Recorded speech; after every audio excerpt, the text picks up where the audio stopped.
실패하면 전액 배상하고 5년간 중동 사업을 완전히 포기하겠습니다. 한국의 폭탄 선언에 전 세계가 미친 짓이라며 비웃었습니다. 미사일 한 발의 식수가 끊겨 국가 소멸 위기에 처한 바레인, 미국과 독일조차 최소 6개월은 걸린다며 도망친 절망적인 상황이었습니다. 한국이 72 시간 안에 약속을 지키지 못하면 연구진을 전원 추방하겠다. 바레인 정부가 살벌한 최후 통첩을 내리자 모두가 한국의 참혹한 실패를 예상했습니다. 하지만 약속된 시간이 지나고 믿을 수 없는 일이 터졌습니다. 사우디, 쿠웨이트, UAE 이 등 중동 15개국 전체가 한국에 제발 우리도 살려달라고 애원하기 시작한 겁니다. 미국도 절대 불가능하다고 포기한 그 전쟁터에서 한국은 어떻게 단 72 시간 만에 사막의 물을 솟구치게 했을까요? 그 충격적인 진실 지금 공개됩니다. 타리크, 지금 당장 청사로 와.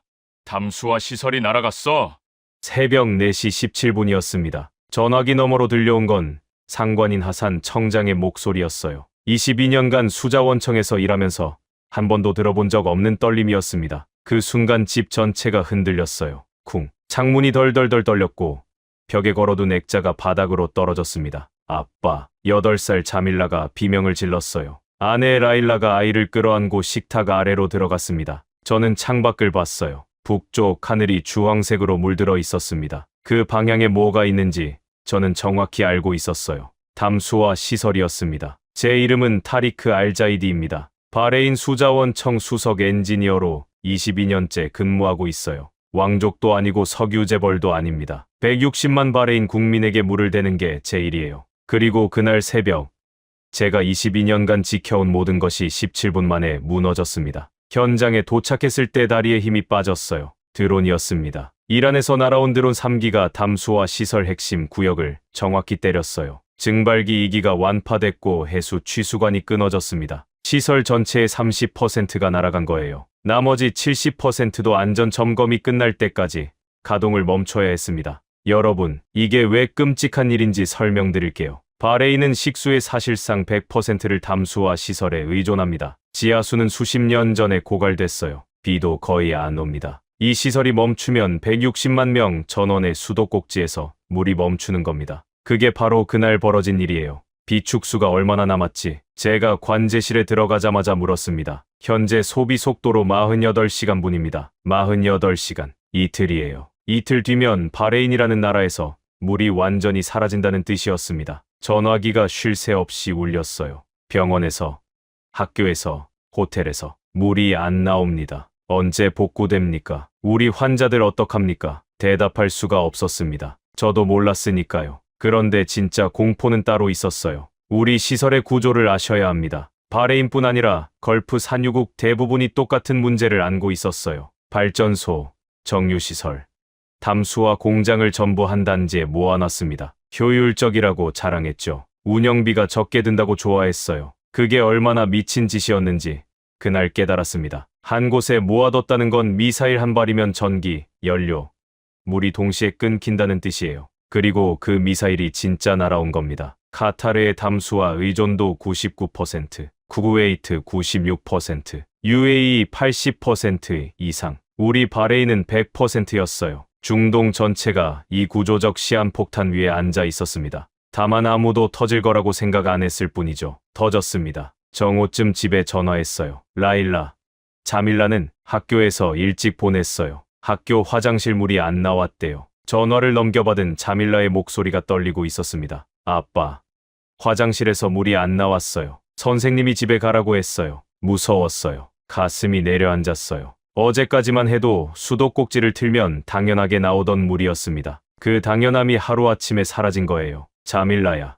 괜찮아. 아빠가 금방 고칠 거야. 거짓말이었습니다. 고칠 수 있을지 저도 몰랐으니까요. 오후 되자 슈퍼마켓 앞에 줄이 늘어섰어요. 생수를 사려는 사람들이었습니다. 아침까지 500필스 하던 1.5리터 생수가 5디나르로 뛰었어요. 10배입니다. 그마저도 2시간 만에 동이 났습니다. 물 없어요. 내일 들어와요. 직원이 셔터를 내리자 사람들이 소리치기 시작했어요. 아이가 아파요.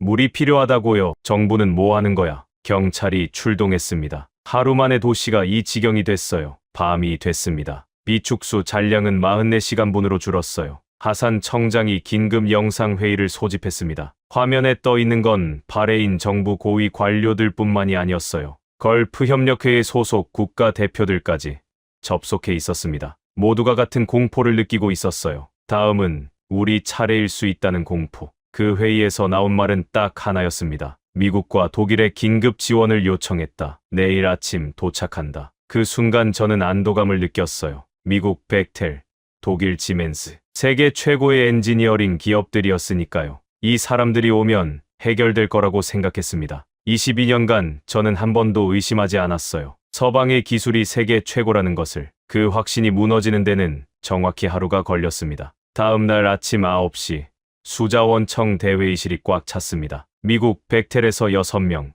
독일 지멘스에서 4명, 양복에 넥타이까지 갖춰 입은 서방 전문가들이 노트북을 펼치고 앉아 있었어요. 벡텔 팀을 이끄는 사람은 로버트 하인즈라는 수석 엔지니어였습니다. 60대 초반, 백발의 선글라스를 이마에 올린 전형적인 미국식 자신감이 얼굴에 가득했어요. 상황 브리핑을 해주시죠. 하산 청장이 말했습니다. 제가 화면 앞에 섰어요. 피해 규모, 잔존 시설 상태, 비축수 잔량, 숫자를 하나하나 읽어나갈 때마다 회의실 공기가 무거워졌습니다. 현재 비축수는 32시간분입니다. 시간당 줄어들고 있습니다. 발표가 끝나자 로버트가 입을 열었어요. 증발기 2기 완파의 취수관 단절. 심각하군요. 노트북을 두드리더니 화면을 돌려 보여줬습니다. 결론부터 말씀드리죠. 복구에 최소 6개월입니다. 비용은 30억 달러 예상됩니다. 회의실이 얼어붙었어요. 6개월이라고요? 제가 되물었습니다. 증발기 핵심 부품은 프랑스 공장에서만 생산됩니다. 발주에서 납품까지 4개월, 설치와 시운전에 2개월. 이게 가장 빠른 일정입니다. 독일 지멘스 팀장도 끼어들었어요. 저희도 비슷한 판단입니다. 다만 임시 담수화 바지선을 보낼 수 있습니다. 3주면 도착하죠. 3주요? 제 목소리가 올라갔어요. 우리한테는 32시간밖에 없습니다. 3주는커녕 3일도 못 버틸 수 있다고요. 로버트가 어깨를 으쓱했습니다. 미스터 타리크, 물리적으로 불가능한 일은 돈을 아무리 쏟아부어도 안 됩니다. 이건 엔지니어링의 한계예요. 그 순간 속이 뒤집어지는 기분이었어요. 22년간 저는 이 사람들의 기술을 배우고 이 사람들의 매뉴얼대로 시설을 운영해왔습니다. 그런데 정작 시설이 날아가니까 돌아오는 답이 6개월이라고요? 그럼 그 6개월 동안 우리 국민들은 어떻게 하란 말입니까? 그건 저희 업무 범위가 아닙니다. 피가 거꾸로 솟았어요. 하지만 참았습니다. 화를 낸다고 물이 나오는 건 아니니까요. 회의가 끝나고 복도에서 하산 청장을 만났습니다. 청장의 얼굴도 좋지 않았어요. 타리크, 잠깐 나 좀 보게. 청장실에 들어가자 청장이 문을 닫았습니다. 미국이랑 독일만 부른 게 아니야. 네. 총리실에서 동시에 여러 곳에 연락을 돌렸어. 일본, 프랑스, 이스라엘. 다 같은 대답이야. 3주에서 6개월. 그러면 대체 누가? 그때 청장의 표정이 미묘하게 바뀌었어요. 한 곳에서 다른 대답이 왔어. 어디요? 한국. 솔직히 처음엔 뭐라고 해야 할지 모르겠더라고요. 한국이라고요? 삼성이랑 현대는 알죠. K-팝도 알고요. 그런데 물은 완전히 다른 영역 아닙니까? 한국이 뭐라고 했는데요? 72시간이면 된다고 했어. 72시간요. 벡텔이 6개월이라는 거요? 그래서 나도 의아해서 2번 확인했어. K-워터라는 곳인데 사우디에서 실적이 있대. 그 순간 떠오른 게 있었습니다. 몇 달 전 뉴스에서 본 기억이요. 사우디 어딘가에서 한국 기술로 사막에 물이 났다는 소식. 그때는 대수롭지 않게 넘겼어요. 우리랑 상관없는 이야기라고 생각했으니까요. 그런데 청장님, 우리 상황은 사우디랑 다릅니다. 지하수가 없어서가 아니라 시설이 파괴된 거잖아요. 나도 같은 말 했어. 그랬더니 한국 쪽에서 뭐라고 했는 줄 알아? 뭐라고요? 파괴된 걸 고치려면 6개월이 맞습니다. 저희는 고치러 가는 게 아닙니다. 새로 만들러 갑니다. 등줄기가 서늘해졌어요. 기가 막힌 소리인데 동시에 뭔가 다른 차원의 자신감이 느껴졌습니다. 총리실에서 뭐라고 했습니까? 불러오래. 내일 아침에 도착한다. 집으로 돌아오는 차 안에서 라디오를 켰습니다. 온통 물 부족 뉴스였어요. 병원 응급실에 탈수 환자가 몰리고 있다. 학교가 전부 임시 휴교에 들어갔다. 정부가 1인당 생수 2리터를 긴급 배급한다. 집에 도착하니 자밀라가 기다리고 있었어요. 아빠, 오늘 배급받으러 갔는데 줄이 너무 길었어요. 2시간이나 섰어. 8살짜리가 생수 한 병 받으려고 2시간을 서야 하는 나라. 그게 석유가 넘쳐나는 걸프 부국의 현실이었습니다. 자밀라가 제 손을 잡으며 물었어요. 아빠, 물이 다시 나올 거지? 그럼. 당연하지. 언제? 대답할 수가 없었습니다. 6개월이라고 할 수도 없었고 72시간이라고 할 수도 없었어요. 한쪽은 너무 절망적이었고 다른 한쪽은 너무 믿기 힘들었으니까요. 그날 밤 잠이 오지 않았습니다. 비축수 잔량은 28시간분. 숫자가 줄어드는 속도가 눈에 보이는 것 같았어요. 그리고 그때는 몰랐습니다. 한국이라는 두 글자가 이 나라의 운명을 얼마나 근본적으로 바꿔놓을지. 그리고 그 과정에서 제가 22년간 믿어왔던 것들이 얼마나 철저히 뒤집어질지 말이에요. 다음 날 아침 출근길, 도시가 달라져 있었습니다. 편의점마다 생수 품절 안내가 붙어 있었어요. 주유소 세차장은 전부 문을 닫았고 공원 분수대도 멈춰 있었습니다. 어제까지만 해도 평범한 일상이었던 것들이 하루 만에 전부 사라졌어요. 수자원청에 도착하니 동료 사이드가 먼저 와 있었습니다. 평소엔 농담을 달고 사는 친구인데 얼굴이 어두웠어요. 타리크, 뉴스 봤어? 뭔데? 두바이 제베랄리 담수화 시설에서 19km 떨어진 곳에 미사일이 떨어졌대. 며칠 전에. 뭐라고? 그게 세계 최대 담수화 플랜트야. 거기가 맞았으면 두바이 전체가 우리 꼴 났어. 소름이 돋았습니다. 이건 바레인만의 문제가 아니었어요. 그리고 이란 남부 키시섬 담수화 시설도 타격당했대. 마을 30개가 단수됐고. 그건 누가 때린 거야? 미국이랑 이스라엘 소행이라고 이란이 발표했어. 그 보복으로 우리가 맞은 거라는 말도 있고. 머리가 복잡해졌습니다. 담수화 시설을 군사표적으로 삼는 시대가 온 겁니다. 석유 시설 때리는 건 옛날 얘기고 이제는 물을 노리는 거예요. 그것만이 아니야. 사이드가 목소리를 낮췄어요. 튀르키예 댐 때문에 이라크 상황이 지옥이래. 티그리스강 유량이 원래의 40%밖에 안 된대. 바그다드에서 강바닥이 드러났다잖아. 알고 있었습니다. 튀르키예가 300억 달러를 들여 상류에 댐 22개를 지었어요. 그 물로 자기네 남동부 황무지 18,000km를 농경지로 바꿨죠. 대신 하류 7천만 명이 목이 마르게 된 거예요. 튀르키예 총리가 뭐라고 했는지 아십니까? 석유가 아랍의 자원이라면 물은 우리의 자원이다. 물을 무기로 쓰겠다는 선언이었습니다. 시리아 사람들 사이에서는 이런 말이 돌았어요. 우리의 새 통치자는 다마스쿠스에 있는 게 아니라 튀르키예 댐에 산다. 상류에서는 댐으로 목을 조르고 하류에서는 미사일로 시설을 부수고 중동 전체가 물이라는 올가미에 걸려 있었습니다. 우리만 모르고 있었을 뿐이죠. 그런데 타리크, 사이드가 뜬금없이 물었어요. 한국에서 사람이 온다는 소문이 사실이야? 어디서 들었어? 아까 청장실 앞에서 얼핏 들었어. 한국이 72시간 만에 해결할 수 있다고 했다면서? 사이드의 표정이 묘했어요. 반은 기대, 반은 의심. 솔직히 좀 웃기지 않아? 백텔이 6개월이라는 걸 한국이 72시간이라고? 나도 잘 모르겠어. K-팝은 인정해. 삼성 갤럭시도 좋아. 근데 물은 완전 다른 분야잖아. 반도체 만드는 기술이랑 담수화가 무슨 상관이야? 사이드 말이 틀린 건 아니었어요. 저도 솔직히 같은 생각이었으니까요.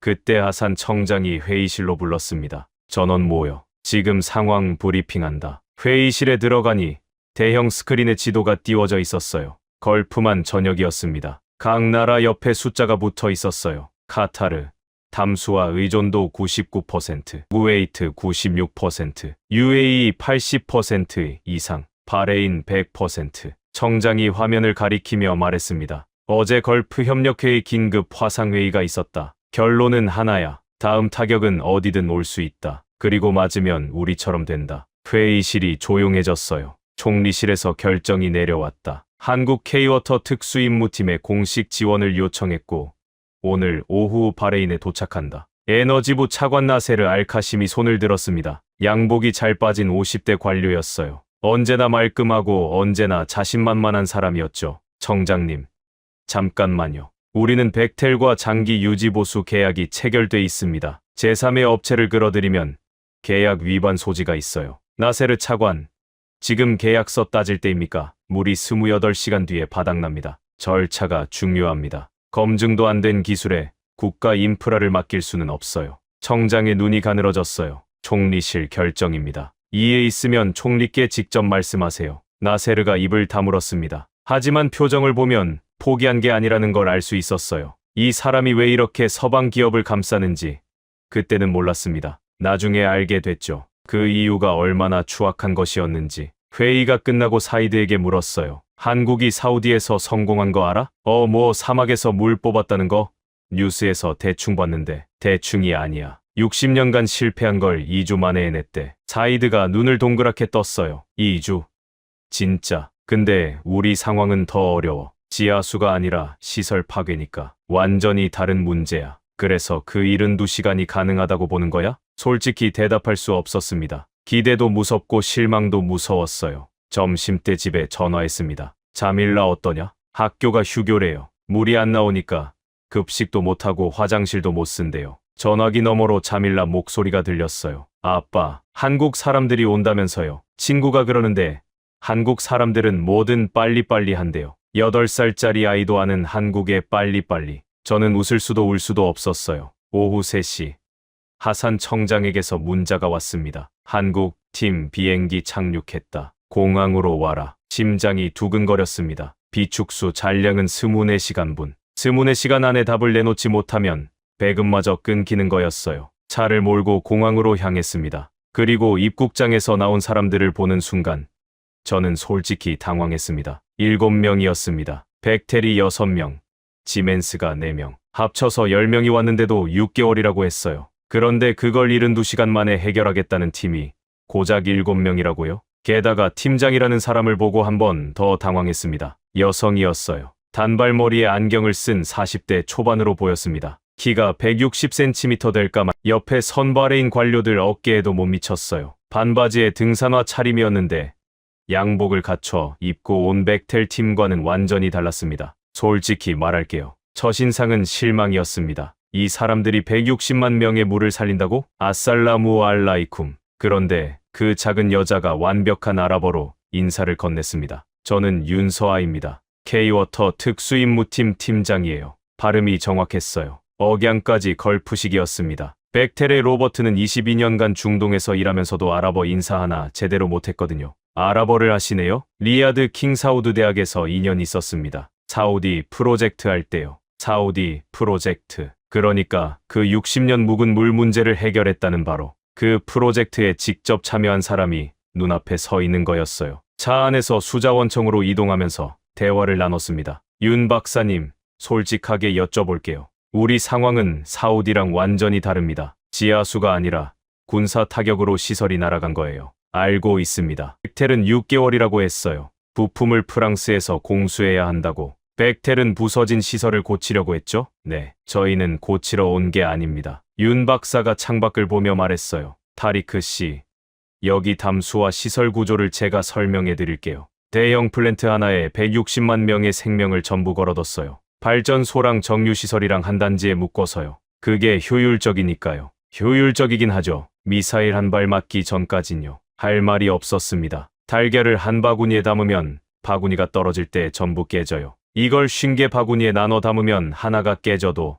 49개가 남습니다. 50개 바구니라는 게 뭡니까? 분산형 담수화 네트워크예요. 대형 플랜트 하나 대신 소형 담수화 유닛 수십 개를 해안가 곳곳에 분산 배치하는 겁니다. 하나가 타격당해도 나머지가 돌아가요. 개념은 이해됐어요. 그런데 현실적으로 가능한 건지가 문제였죠. 그걸 72시간 안에 할 수 있다고요? 첫 번째 목표는 10개 노드 가동입니다. 10개만 돌리면 긴급 수요의 절반을 충당할 수 있어요. 10개를 72시간에. 컨테이너형 소형 담수화 유닛이에요. 이미 만들어져서 비행기에 실려오고 있습니다. 내일 새벽 도착해요. 미리 만들어서 가져온다고 이 사람들은 전화 받자마자 바로 준비를 시작한 건가? 수자원청 대회의실에 도착했습니다. 하산 청장과 정부 관료들이 기다리고 있었어요. 나세르 차관도 구석에 앉아 있었습니다. 팔짱을 끼고 있더라고요. 윤 박사가 태블릿을 꺼내 대형 스크린에 연결했습니다. 바레인 해안선 지도가 떴어요. 10개 지점에 빨간 점이 찍혀 있었습니다. 이 10곳에 소형 담수화 유닛을 배치합니다. 각 유닛은 시간당 5,000리터를 생산하고 독립적으로 작동합니다. 독립적이라는 게 무슨 뜻이죠? 제가 물었어요. 중앙 제어 시스템이 없어도 각각 따로 돌아간다는 뜻이에요. 하나가 고장나거나 타격당해도 나머지 9개에 영향이 없습니다. 그런데 윤 박사, 나세르가 끼어들었어요. 이 기술은 실전에서 검증된 적이 있습니까? 사우디는 지하수 프로젝트였지. 이런 분산형 시스템이 아니었을 텐데 날카로운 질문이었어요. 나세르가 멍청한 사람은 아니었습니다. 한국 서해안과 제주도에서 3년간 실증했습니다. 태풍, 해일 상황에서도 가동률 99.7%를 기록했어요. 숫자를 댈 때 윤 박사의 눈이 흔들리지 않았어요. 자기가 하는 말에 완벽한 확신이 있는 사람의 눈이었습니다. 그리고 한 가지 더 있습니다. 윤 박사가 화면을 전환했어요. 복잡한 네트워크 다이어그램이 나타났습니다. 사이버 방어 시스템이에요. 사이버요? 지금 이 순간에도 친일한 해커 그룹이 걸프 국가 수처리 제어 시스템을 공격하고 있습니다. 물리적으로 시설을 복구해도 해커가 원격으로 밸브를 열면 오염물질이 투입돼요. 벽돌을 아무리 쌓아봐야 도둑이 열쇠를 쥐고 있으면 소용없잖아요. 이 실이 술렁였어요. 사이버 공격. 그건 우리가 한 번도 생각해보지 못한 영역이었습니다. 물리적 방어와 사이버 방어를 동시에 갖춘 담수화 시스템은 전제 세계에서 저희만 가지고 있습니다. 잠깐 침묵이 흘렀어요. 하산 청장이 물었습니다. 실패하면 어떻게 할 겁니까? K-워터가 전액 배상합니다. 그리고 5년간 중동 사업을 포기하겠습니다. 청장의 눈이 커졌어요. 대신 조건이 있습니다. 72시간 동안 저희를 믿고 전적으로 협조해 주셔야 해요. 의심과 간섭은 시간만 잡아먹습니다. 나세르가 뭔가 말하려 했지만 청장이 먼저 입을 열었습니다. 좋습니다. 현장 지원은 타리크 수석이 전담합니다. 저를 지목한 거예요. 갑자기 어깨가 무거워졌습니다. 타리크 씨. 윤 박사가 제게 손을 내밀었어요. 작은 손이었지만 악수는 단단했습니다. 잘 부탁드립니다. 72시간만 함께 뛰어주세요. 회의가 끝나고 건물 밖으로 나왔습니다. 시계를 보니 오후 6시. 72시간의 카운트다운이 시작됐습니다. 비축수 잔량은 22시간분. 한국 팀의 장비가 새벽에 도착하기까지는 10시간이 남아 있었어요. 그 10시간 동안에도 물은 계속 줄어들고 있었습니다. 그때 자밀라에게서 문자가 왔어요.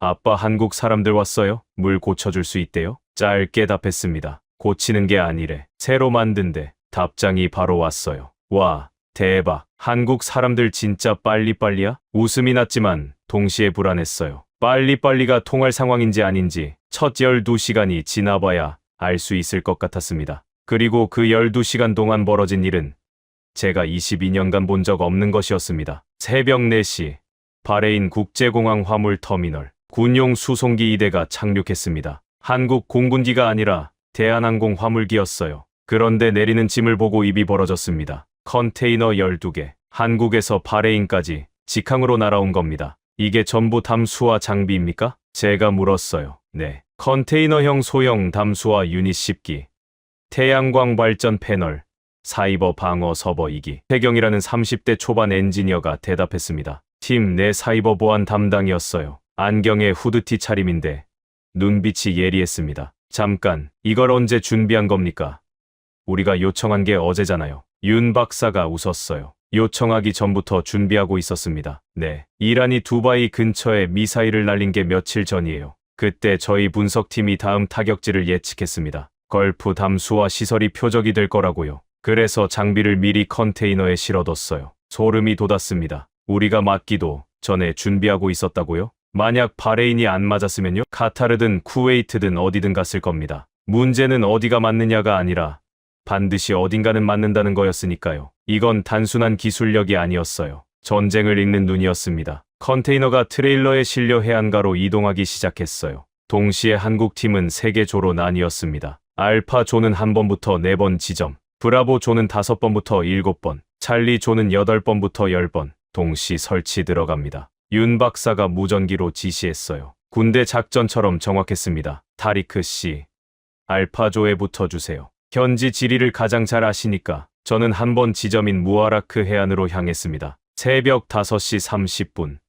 한 번 지점 도착. 컨테이너 문이 열렸어요. 안에서 나온 것을 보고 또 한 번 놀랐습니다. 이게 담수화 시설이라고요? 6m 컨테이너 안에 담수화 시설 전체가 들어가 있었어요. 해수 취수 펌프, 역삼 투합 멤브레인, 후처리 필터, 전력 시스템까지. 보통 축구장 크기의 플랜트에 들어가는 핵심 장비가 컨테이너 하나에 압축돼 있는 거였습니다. 한국이 직접 개발한 겁니다. 세계에서 이 크기에 이 성능을 내는 건 우리밖에 없어요. 알파 조 엔지니어가 자랑스럽게 말했어요. 일본 해수담수화 장비보다 5배 소형이고 효율은 3배입니다. 설치가 시작됐습니다. 해수 취수관을 바다에 내리고 전력선을 연결하고 제어 패널을 세팅하는 작업이었어요. 보통이면 한 기 설치에 2주는 잡아야 합니다. 한국 팀의 목표는 7시간이었어요. 새벽 6시, 조태경 엔지니어가 무아라크 지점에 도착했습니다. 노트북 3대를 펼쳐놓고 뭔가를 설치하기 시작했어요.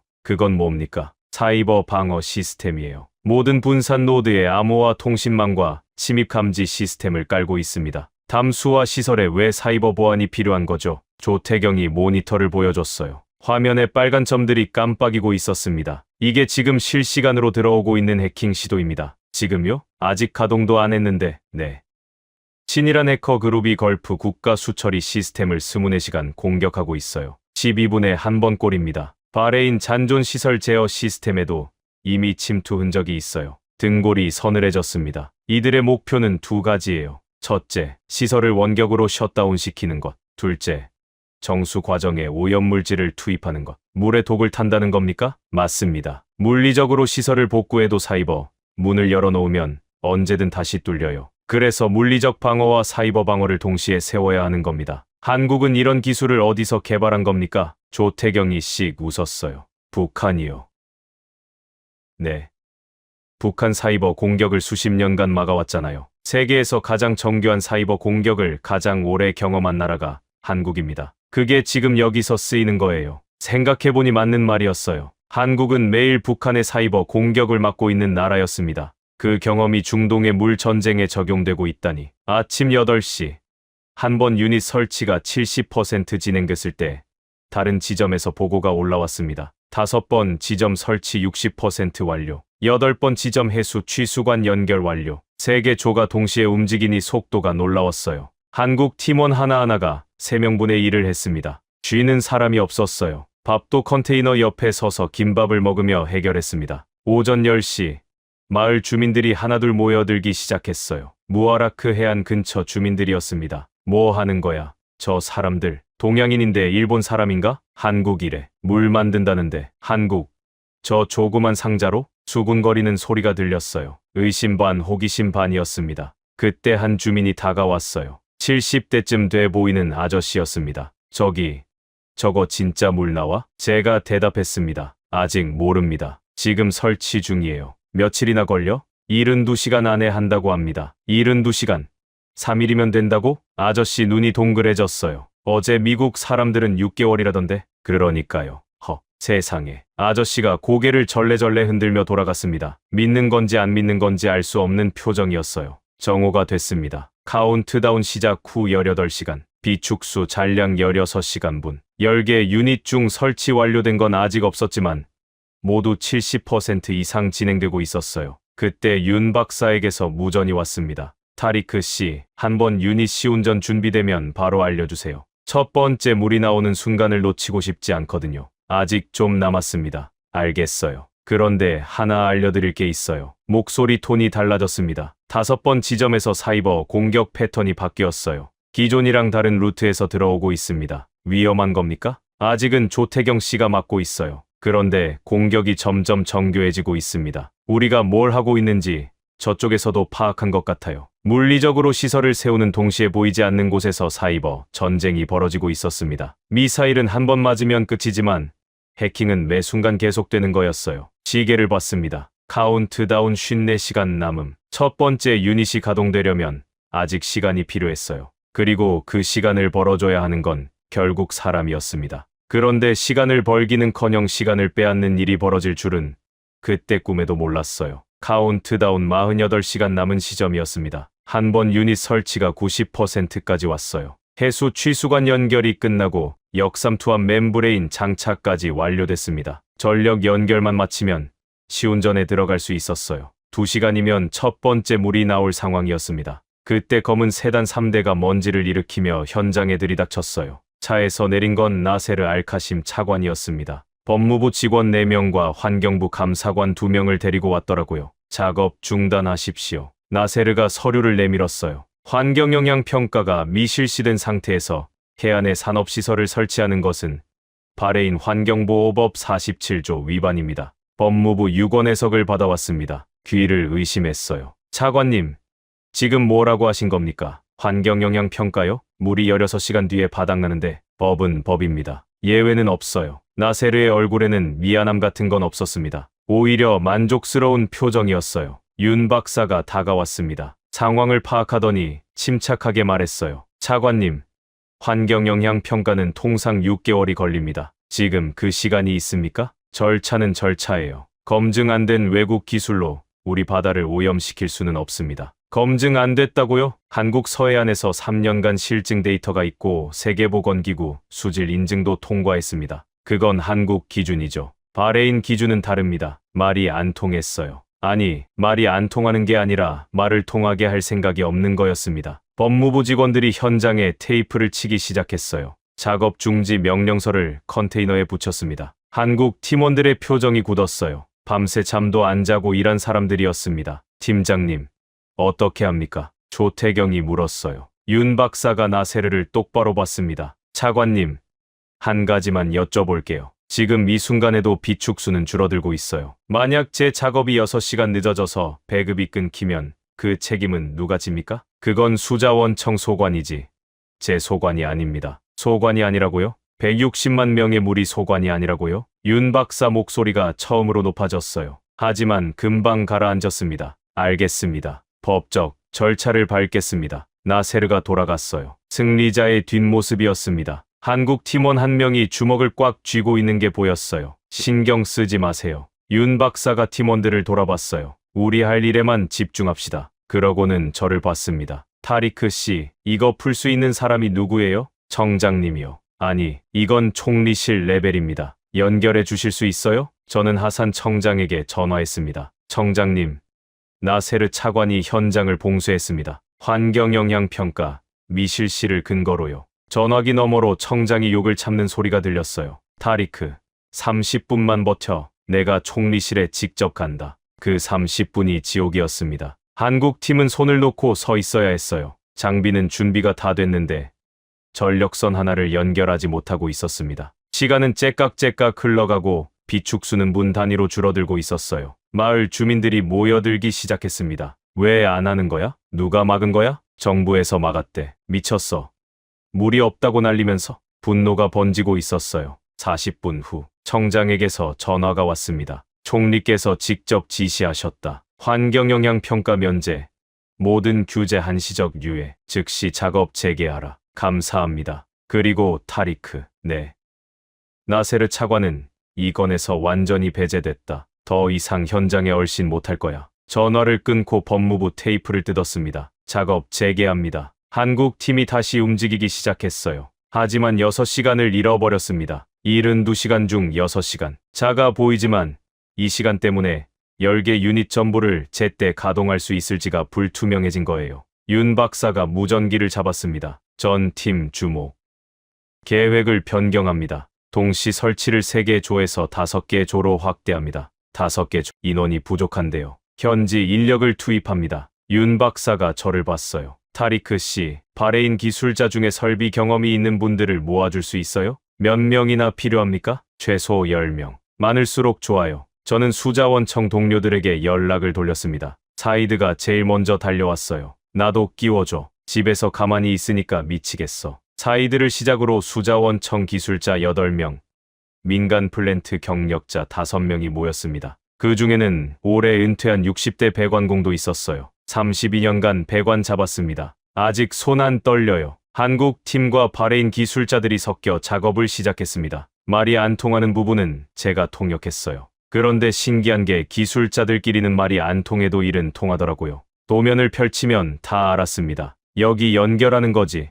오케이. 사이드가 한국 엔지니어와 함께 배관을 조이고 있었어요. 6시간 전만 해도 K-팝이나 하는 나라라고 했던 사이드가요. 저녁 8시. 카운트다운 46시간 남음. 잃어버린 6시간을 만회하기 위해 모두가 미친 듯이 뛰었습니다. 그리고 밤 11시. 한 번 유닛에서 드디어 준비 완료 신호가 떴어요. 윤 박사에게 무전을 보냈습니다. 한 번 유닛.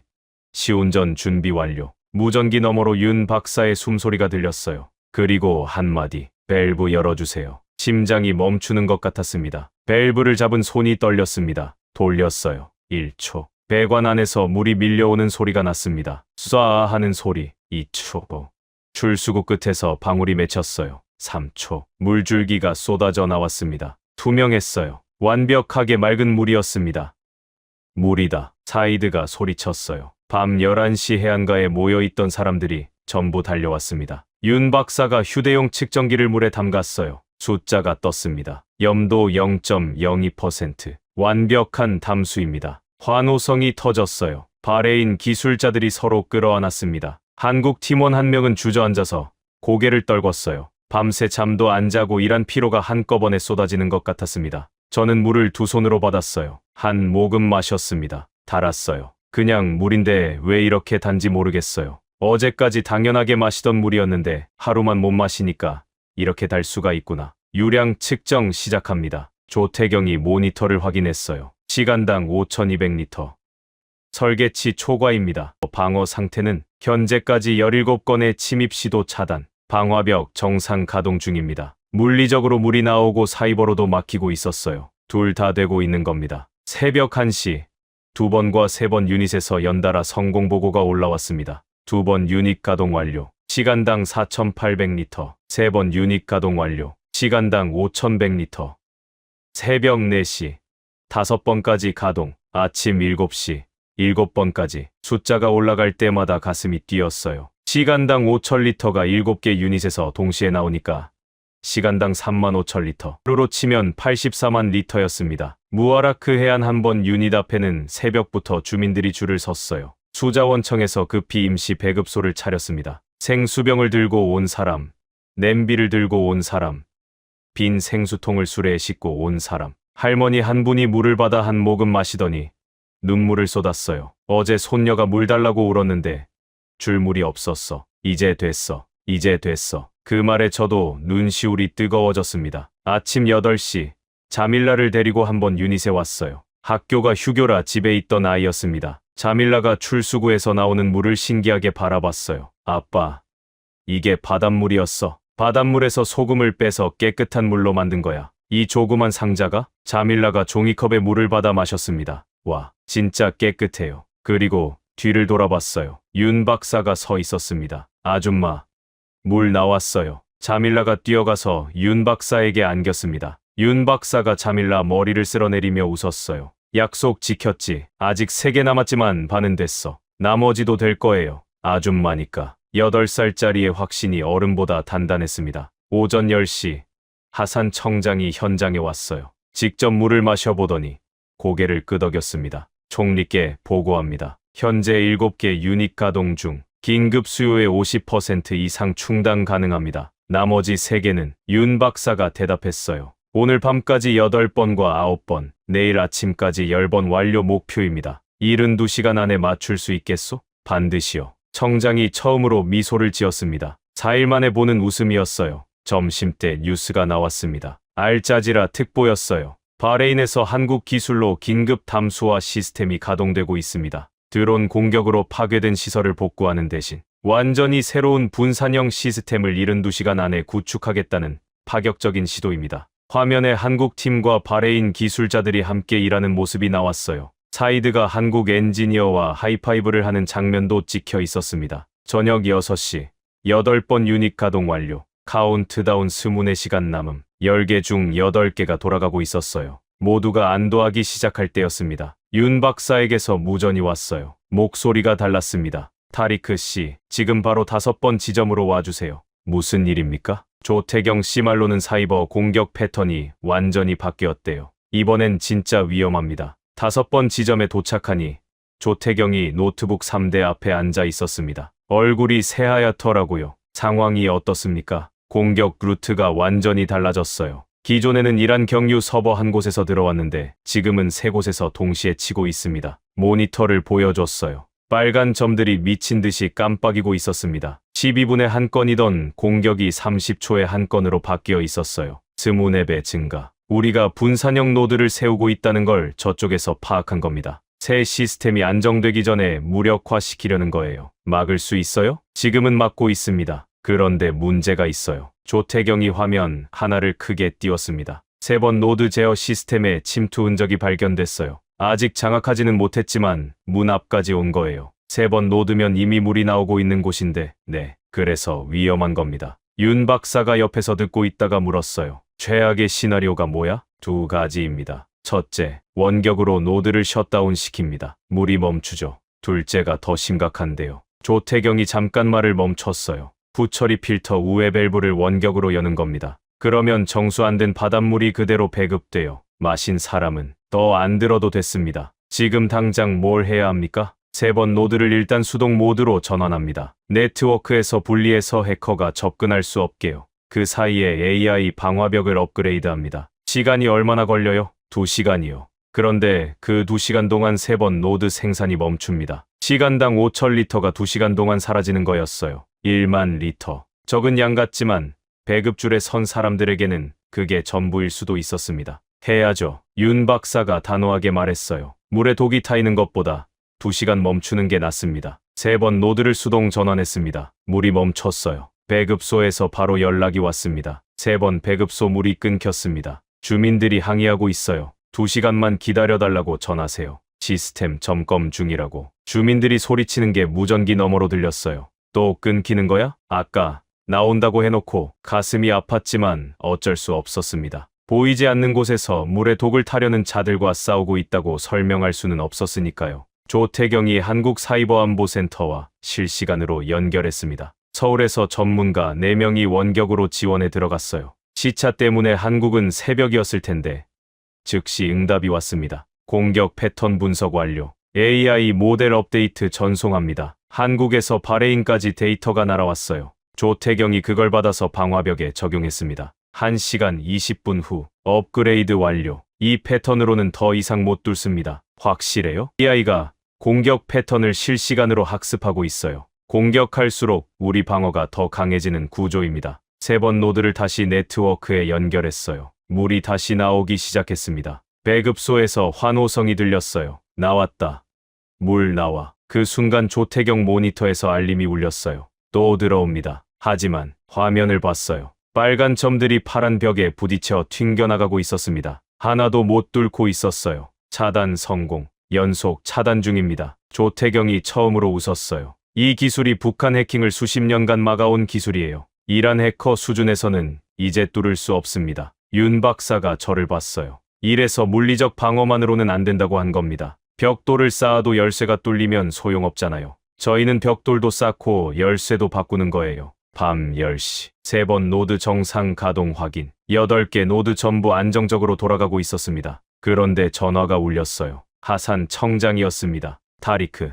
큰일 났다. 또 뭡니까? 나세르가 알자지라 방송에 나갔어. 한국 시스템이 안전하지 않다고 생방송으로 떠들고 있어. 심장이 철렁 내려앉았습니다. 뭐라고 했는데요? 한국의 분산형 시스템은 검증 안 된 실험 기술이고 국민 안전을 도박에 걸고 있다고 했어. 그리고 프랑스 베올리아 전문가 인터뷰까지 붙여서 내보냈어. 사이버 전쟁을 겨우 이겼더니 이번엔 여론전이었습니다. 미사일, 해킹, 그리고 정치. 물 하나 살리는데 전쟁이 3개나 벌어지고 있었어요. 윤 박사에게 전했더니 뜻밖의 담담했습니다. 예상했어요. 오히려 늦었네요. 예상하셨다고요? 늘 있는 일이에요. 새로운 기술이 기존 이익을 위협하면 반드시 이런 공격이 따라옵니다. 중요한 건 데이터로 증명하는 거예요. 그리고 덧붙였어요. 그런데 나세르 차관이 왜 이렇게 필사적인지 타리크 씨는 아세요? 모릅니다. 절차를 중시하는 사람이라고만 생각했는데 저도 궁금하긴 해요. 단순히 보수적인 관료라면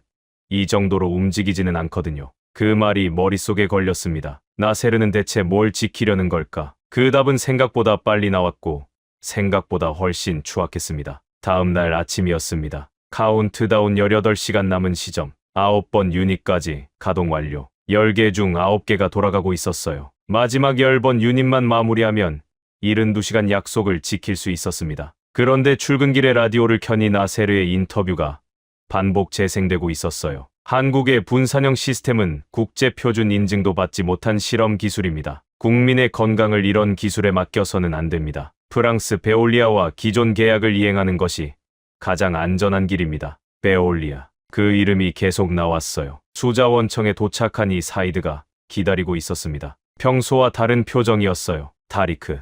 이거 봐. 사이드가 핸드폰을 내밀었어요. 바레인 독립 언론 사이트였습니다. 새벽에 올라온 기사야. 익명의 정부 내부자가 문서를 넘겼대. 기사를 읽는데 손이 떨렸습니다. 나세르 알카심 에너지부 차관과 프랑스 베올리아 사이의 장기 유지 보수 계약서였어요.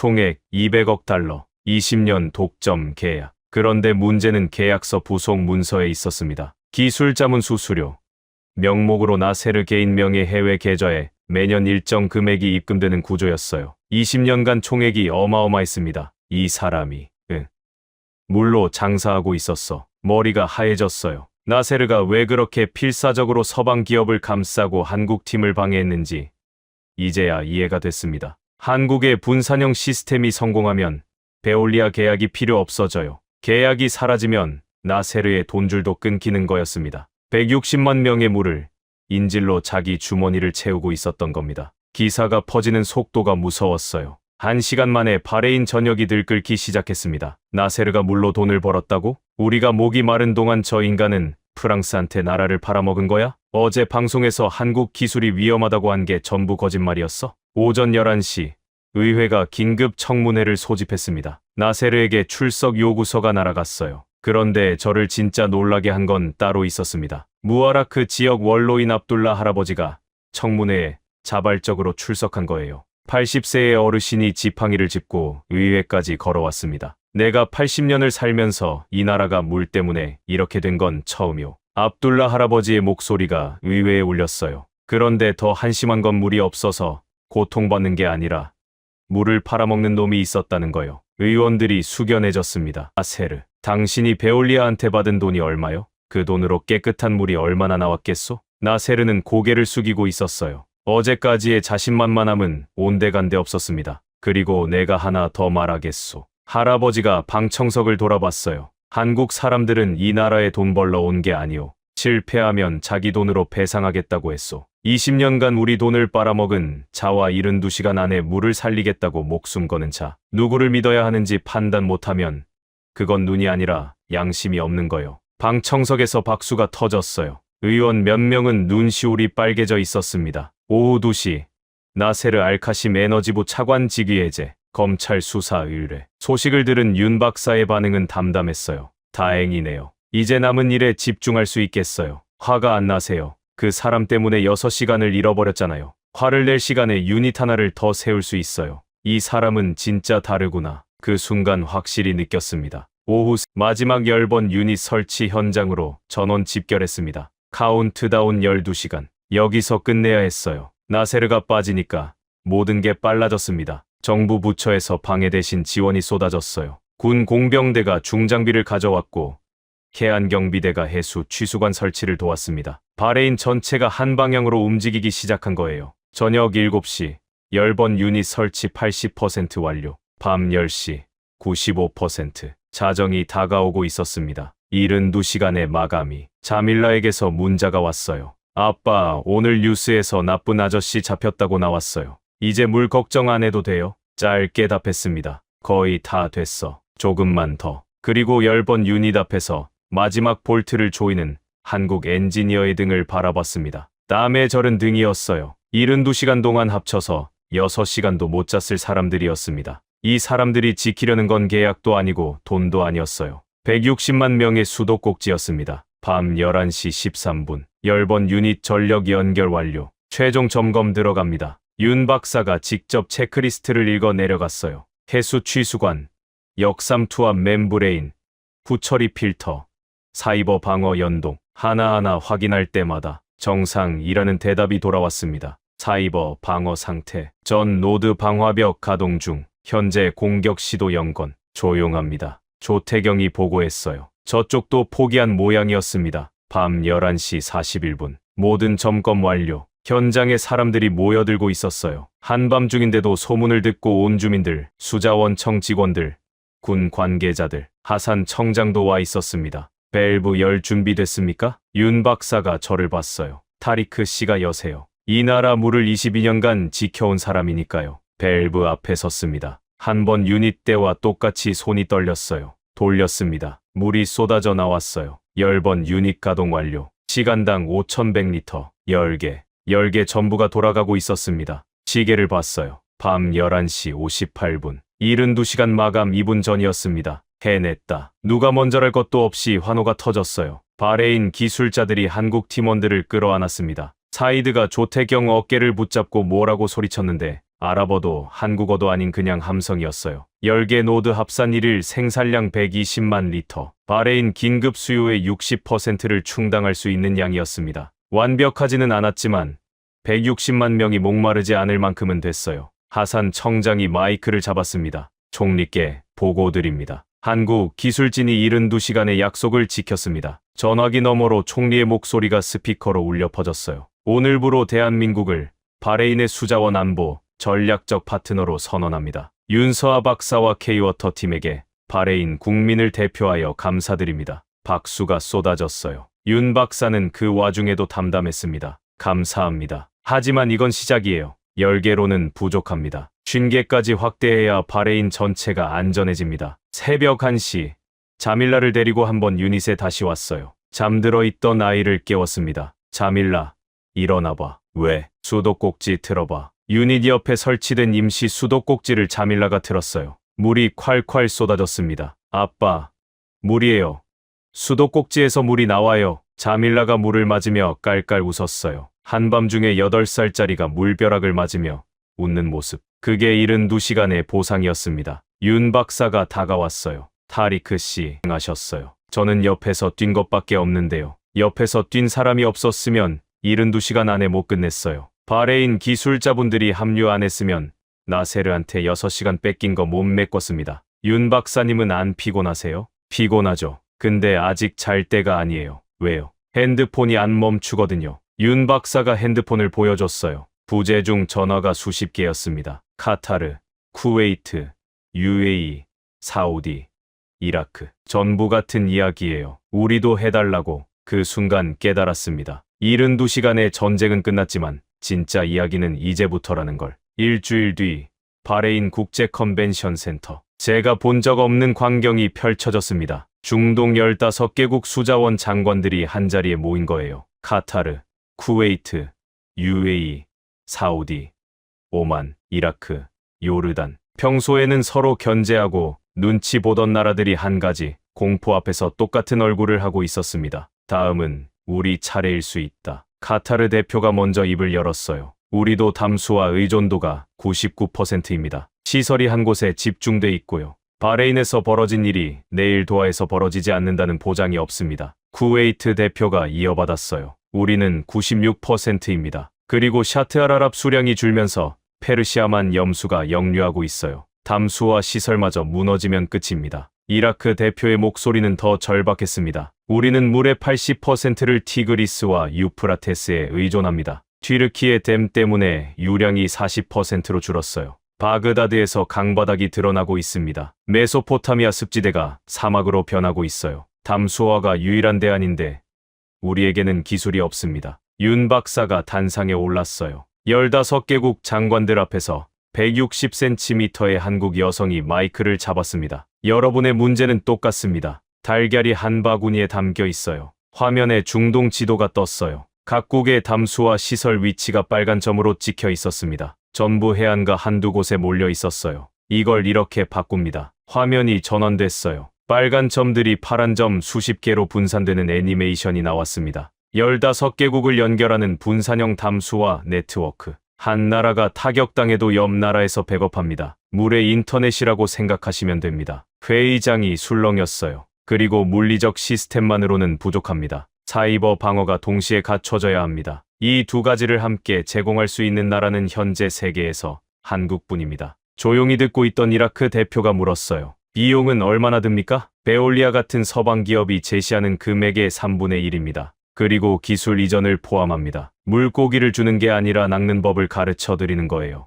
15개국 장관 전원이 협력 의향서에 서명했습니다. 중동 역사상 물 문제로 이렇게 많은 나라가 동시에 손을 잡은 건 처음이었어요. 회의가 끝나고 복도에서 윤 박사를 만났습니다. 안하네요. 15개국을 한 번에. 타리크 씨, 72시간 동안 함께 뛰어준 덕분이에요. 바레인이 증명해줬으니까 다른 나라들이 믿는 거예요. 그리고 웃으며 말했어요. 자밀라한테 전해주세요. 한국 과학 캠프 자리 하나 남겨뒀다고. 집에 돌아와서 자밀라에게 전했더니 방방 뛰었어요. 진짜요? 한국 가는 거예요? 윤 아줌마 만날 수 있어요? 그럼 나 커서 윤 아줌마처럼 될 거야. 물 만드는 과학자, 세계에서 제일 잘하는 8살짜리의 꿈이 72시간 전에는 없었습니다. 물이 만든 가장 큰 기적은 물 자체가 아니라 아이들의 눈에 돌아온 빛이었어요. 창밖을 봤습니다. 무아라크 해안가에 한번 유닛의 불빛이 보였어요. 스문의 시간 쉬지 않고 돌아가는 조그만 컨테이너. 미사일이 부순 것을 72시간 만에 다시 세운 상자. 그 상자를 만든 나라는 인구 5천만의 작은 나라였습니다. 그런데 그 작은 나라가 중동 전체의 물 지도를 다시 그리고 있었어요. 72시간의 전쟁은 끝났습니다. 그리고 그 72시간은 영원한 유산이 되어 퍼져나가기 시작했습니다. 여러분, 지금까지 바레인 수자원청 타리크 알자이디의 72시간을 함께 하셨습니다. 어떠셨습니까? 미사일 한 발에 160만 명의 수도꼭지가 멈췄습니다. 미국 백텔은 6개월, 독일 지멘스는 3주라고 했습니다. 한국은 72시간 만에 해냈습니다. 분산형 담수화 유닛 10기, 사이버 공격 차단 건수, 그리고 중동 15개국이 동시에 보낸 SOS. 바레인 총리는 이렇게 말했습니다. 석유 시대의 파트너는 미국이었다. 물 시대의 파트너는 한국이다. 아무도 안 믿어줄 때 장비를 미리 컨테이너에 실었습니다. 코웃음 치는 서방 앞에서 72시간을 약속했습니다. 새벽에 김밥을 먹으며 볼트를 조였습니다. 묵묵히. 그리고 해냈습니다. 이 이야기가 더 많은 분께 닿아야 한다고 생각하신다면 지금 이 영상을 공유해 주십시오. 여러분의 공유 하나가 대한민국이 어떤 나라인지 세상에 알리는 일이 됩니다. 가슴이 뜨거워지셨다면 댓글에 물의 기적 3글자만 남겨주십시오. 작지만 강한 나라, 대한민국이었습니다.